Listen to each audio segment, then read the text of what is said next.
সে বোধহয় আমার মনে হয় সে ঘুম থেকে উঠা বা স্বপ্ন ভাঙার পরে সে ভাবতো ভাই এই স্বপ্ন আমার শয়তান ছাড়া কেউ দেখায় না, কারণ এই স্বপ্ন সম্ভব না, কোনোদিন কল্পনাও করা যায় না। দেশের দেশদ্রোহী, মানুষের রক্ত চোষা, জানে সে একজন সুদখোর, সে একজন রক্ত পিপাসু।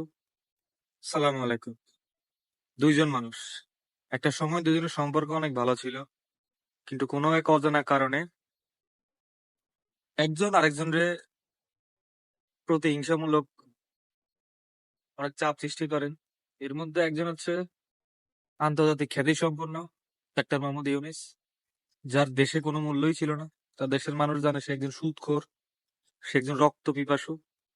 আর তার বিপরীতে হচ্ছে আমাদের সাবেক মাননীয় শেখ হাসিনা। শেখ হাসিনার মধ্যে যে একটা হিংসা ছিল, যদিও ডাক্তার ইউনুস নাকি একটি দল গঠন করতে চেয়েছিল একবার, আর শেখ হাসিনা তার দলকে তার প্রতি হুমকি হিসেবে দেখতেছিল, সেই জন্য হয়তো তার এই হিংসার বহিঃপ্রকাশ ডক্টর ইউনুসের প্রতি। তিনি ডাক্তার ইউনুসকে দুইবার পদ্মা সেতুর নিচে ডুবাইতেও চাইছিলেন। হিংসা পতনের মূল, অহংকার যে পতনের মূল, সেটা একমাত্র শেখ হাসিনা দেখলে বোঝা যায়।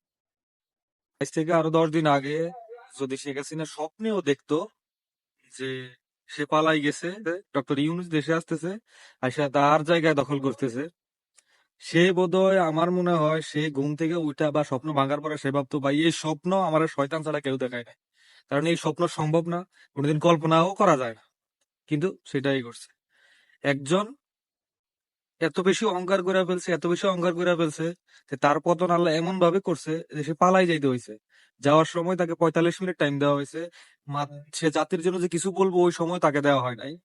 আর অথচ আরেকজন হচ্ছে এই দেশের দেশদ্রোহী, মানুষের রক্ত চোষা, সে ছিল বিদেশে, তার হাজিরা দেওয়ার জন্য দেশে আসা হইতো, দেশের মানুষ জানতো যে সে সুদখোর।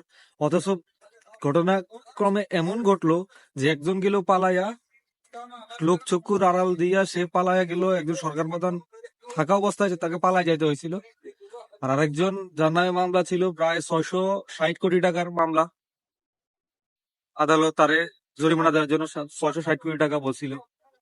কিন্তু দেখেন, সে এমন ভাবে আসছে, রাষ্ট্রীয় যত প্রোটোকল, যত রকমের সুবিধা, যত রকমের সম্মান, রাষ্ট্রের প্রধানরা, রাষ্ট্রের যে বর্তমান সেনা প্রধান, বিমান বাহিনীর প্রধান, তারপরে নৌবাহিনীর প্রধান, সবাই তার সম্বর্ধনা জানায় দেশে প্রবেশ করাইছে। তাহলে ক্ষমতা আসলেই মানুষ করে কি অহংকারী হয়। ক্ষমতা এমন এক জিনিস, আল্লাহ দেয় আবার কায়দা নেয়। ক্ষমতা পাইলেই যে আমরা আসলে হিংস্র হয়ে যাই, এটা শেখ হাসিনা দেখলে আমরা বুঝতে পারি। তো এটা থেকে শিক্ষা নেওয়া উচিত যে আমরা দেখা যায় যে মানুষ করে কি কারণে হিংসা করে, আল্লাহ তাকে দিয়েই তাকে বোঝাইয়া দেয় যে হিংসা পতনের মূল।